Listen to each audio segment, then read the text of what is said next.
በኢየሱስ አሜን። የውንዲ የሚጣል ጧት ቃል ነበር። ምን አለ?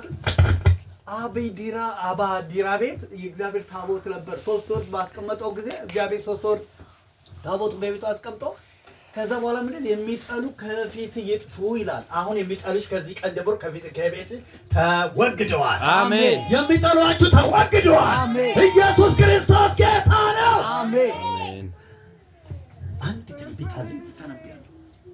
በዚህ ሳምንት ክብሩን እግዚአብሔር ይውሰድ። እኔ ከኔ ሆነ አዲስ አበባ ሳገለግል እንዴት እዚህ ገጠር እዛ ተቀመጥከ መሳይ ጸጋይ ዘይ 3 ቸርች እንዲያለ ተገርም። አንድ ደግሞ በእኛ ቸርች ያለች ምን አለበት መንዲዳም እንዴ ብታገለግለኝ እኔ ለእያንዳንዱ ትንቢት ተሰጠኝ። ለእያንዳንዱ ሆነላችሁ ወደ ስንት መዓት ህዝብ ነው ለእያንዳንዱ በመገለጥ ለእያንዳንዱ በመገለጥ እግዚአብሔር ሰጠኝ። በቃ ምንም ማድረግ አልችልም።